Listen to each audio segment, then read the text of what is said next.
We looked at rolling 10-year periods since the late 1980s, and we found that UK stocks beat inflation 95% of times, whereas cash only beat inflation in around half of those cases. Yeah. And when you look at rolling 20-year periods, UK stocks beat inflation 100% of the time, so every single one of those cases, whereas cash failed to keep pace with inflation in around a quarter of cases. So you can see here that stocks really do give you a much better chance of beating inflation over these long periods. Hello, everyone, and welcome back to the Personal Investor Podcast. I'm Ed Monk, and I'm joined today by Fidelity's Marianna Hunt to ask whether it's time to reassess your cash savings. In particular, we'll look at whether saving into cash accounts makes sense right now and whether investments might be a better home for the money you are setting aside. Before all that, let me remind you that if you find this video useful or interesting, to please subscribe to the channel. Give us a like, join the discussion in the comments below. It really does help others find what we're doing, and it means that you'll get updated content as soon as it is released. That all said, Marianna, welcome along. How are you? I'm well, thanks. How are you, Ed? Very well, thank you. Now, cash savings. For a while now, 3 or 4 years at least, the rates that people can get on cash have been much improved, haven't they? Certainly compared to that period before that long period after the financial crisis when you really couldn't get any kind of return on cash.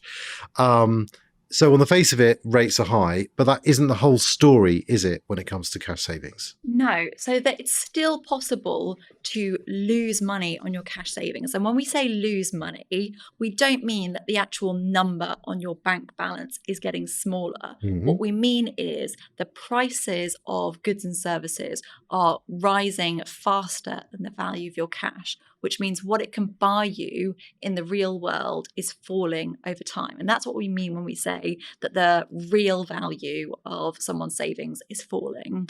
And that all depends on what the inflation rate is. So at the moment, our inflation rate is 3.4%, which means that if your cash savings rate is less than 3.4%, then you are losing money in real terms.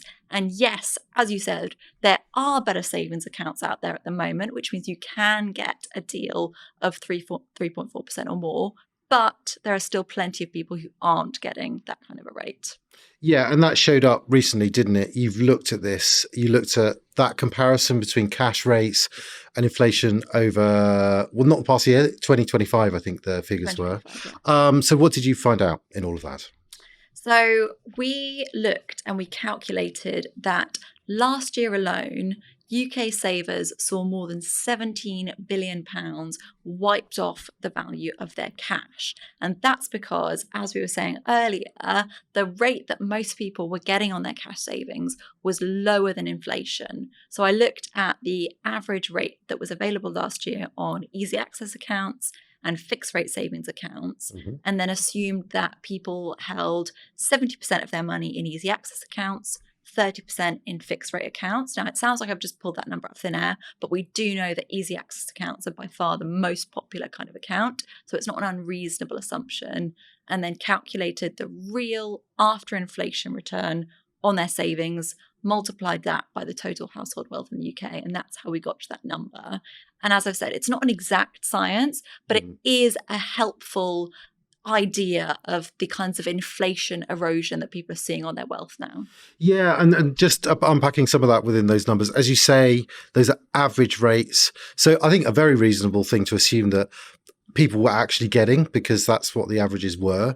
It was possible, wasn't it, to get higher amounts. If you shop around for cash savings rates, you can get better than those averages, right?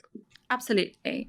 But the thing is, you do have to shop around for them, and they're often with smaller, more niche providers. So if your money is just sitting in a bog standard account with a big bank, or even worse, if it's just sitting in your current account, then the chances are it's not beating inflation. And often, if you want these better rates, you are going to have to lock your money away for a set period of time, maybe 1 year, maybe 2 years, maybe longer. So there will be people who locked in a great deal when rates were 5% or more on savings accounts, and now they're still benefiting from that. But there'll be lots of people that didn't do that. Yeah, and one thing I know from my occasional sort of forays into the savings market, what you'll find is that the headline rates, often don't stay the headline rates. They'll have elements that fall away right after a year or so. So you might think you've got the best deal, but actually you kind of can need to continue keeping an eye on it. Yeah.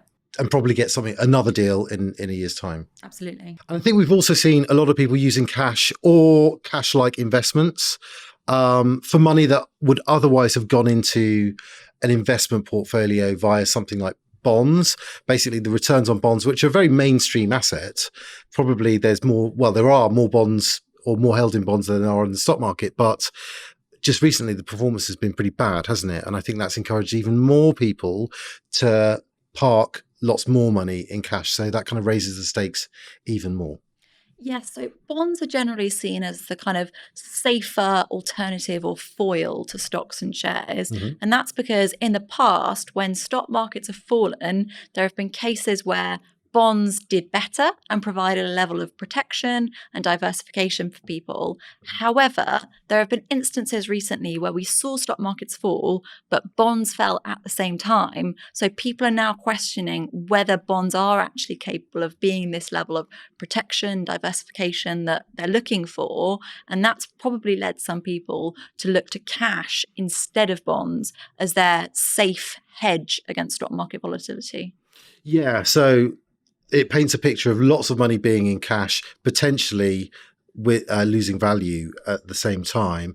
So the question is whether cash accounts remain the best place for that money, or whether investments could be a better choice. Now, we do have to be careful, don't we, comparing cash and investments. There's lots of guardrails around doing that because they are fundamentally different, and that's important to understand.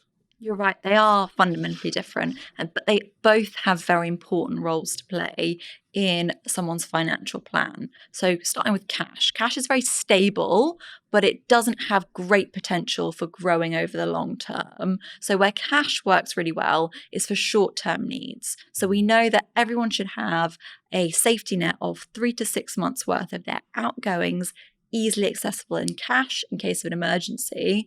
And cash also works well when you're saving for a shorter term goal. So anything within the next 5 years, you really don't want the value of your savings wobbling up and down if you're about to draw on them. So cash is generally better. But the problem with cash comes when you're holding too much for too long. And that's because it can really lose value to inflation, as we've talked about. And that's where investments come in. So investments generally have a much better chance of beating inflation over these long periods and growing the value of your wealth in real terms.